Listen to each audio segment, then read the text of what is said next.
কাশিদাসী মহাভারত বন পর্ব 91। দুর্যোধনের মনোদুঃখ শ্রবণে কর্ণের প্রবোধ বাক্য। এই মতো কুরুপতি চন্তিয়া আকুল মতি অত্যন্ত উদ্বেগ চিত্ত হয়। ডাকাইয়া সর্বজনে বসিল নিবৃত স্থানে, যত পাত্রমিত্রগণ লয়ে। দুর্যোধন হেনকালে কর্ণে সম্বোধিয়া বলে, অবধান কর মোর বলে। দুঃখের নাহিকোর দগ্ধ হইল তনু মোর, অনুক্ষণ চিন্তার অনলে। বিশেষ তোমরা সবে মন্ত্রণার অনুভবে, যে কিছু করিলে সুবিচার।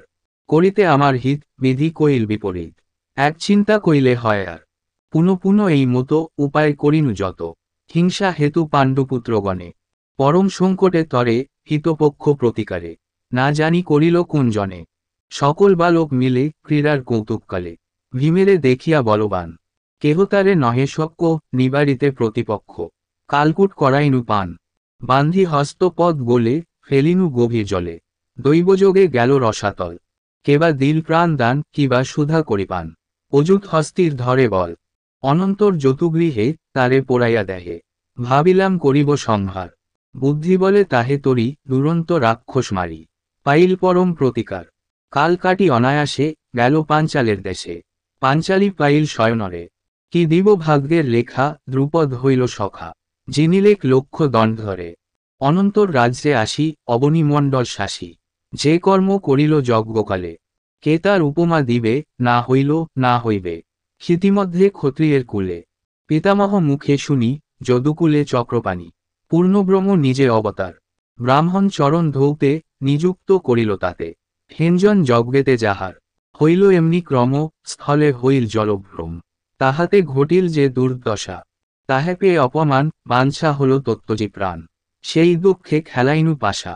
হারিলেক রাজ্যধন দাসত্ব করিল পণ, তাহে জয় হইল আমার। অন্ধরাজ বুদ্ধিদোষে আপনার ভাগ্য বসে, যাজ্ঞসেনী করিল উদ্ধার। সবে মিলি পুনর্বার মন্ত্রণা করিনু সার, বনবাস কইনু নিরূপণ। না পাইল কোন দুঃখ বনে তার নানা সুখ, স্বর্গে যেন সহস্র রচন। হিড়িম্বাদী জটাসুরে মুহূর্তেকে জম্পুরে, পাঠাইল করিয়া বিক্রম। ভীমসেন শত্রুগণে নিপাত করিল রণে, অনায়াসে না জানিল শ্রম। একা পার্থ মহাবল স্বর্গমর্ত রসাতল, জিনিবারে হইল ভাজন। দ্বিতীয় বিক্রম সীমা ভীম পরাক্রম ভীমা, যার নামে সভয় সমন। মধ্যাহ্ন সূর্যের সম অপ্রমেয় পরাক্রম, মাদ্রীপুত্র যুগল বিশেষে। আর এক অনুমানী লক্ষ্মীরূপা যাজ্ঞসেনী, পাইল পাণ্ডব পুণ্যবশে। তাহার সুকর্ম যত বিশেষ কহিব কত, বলিতে না পারি এক মুখে।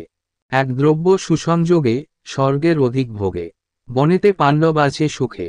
নিত্য নিয়মিত যত প্রতিদিন শত শত, ব্রাহ্মণেরে করায় ভোজন।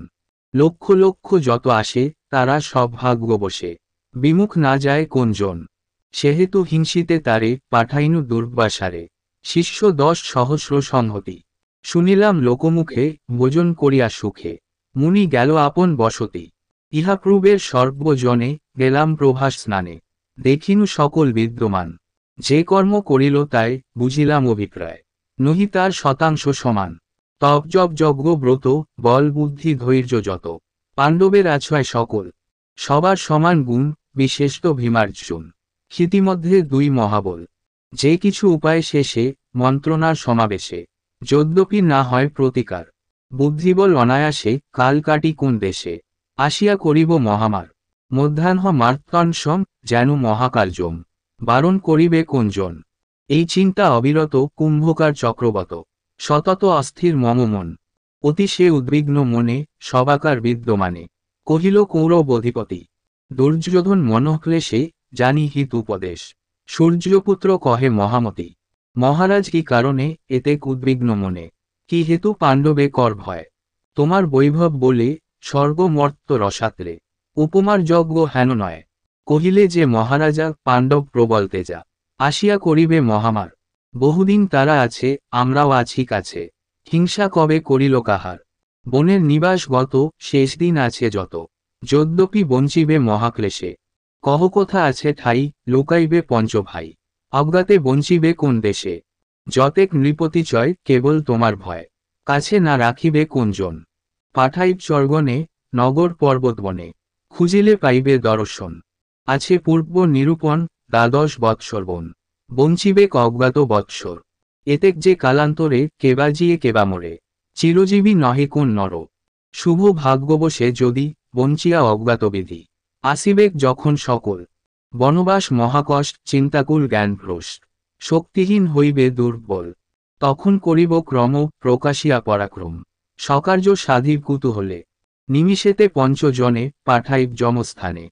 তোমার পুণ্যের মহাবলে আমার বিক্রম জানি কি কারণে নৃপমণি। ক্ষুদ্রজনে কর এত ভয়। ভীষ্মদ্রোণ অশ্বত্থামা সবে অনুগত তোমা। কি করিবে পাণ্ডুর তনয়। এত বলি কর্ণবীর হিতপক্ষ নৃপতির।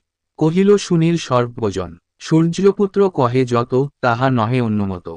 সবাই করিবে প্রাণপণ। এই মতো সর্বজনে কহিলেন দুর্যোধনে। আশ্বাস করিয়া বহুতর শুনিয়া এ সব বাণী দুর্যোধন মহামানী। কতক্ষণে করিল উত্তর। বলবুদ্ধি অনুভবে যে কিছু কহিবে সবে। অন্যথা না করি কদাচন। কিন্তু নহি দীর্ঘজীবী সর্বদা এ সব ভাবি। যোগবৎ চিন্তি অনুক্ষণ। বনের চরিত্র কথা শ্রবণে মঙ্গল গাথা। প্রকাশিল মহামুনি ব্যাস। সেই কথা মনুষ্যুখে শুনিয়া লোকের মুখে।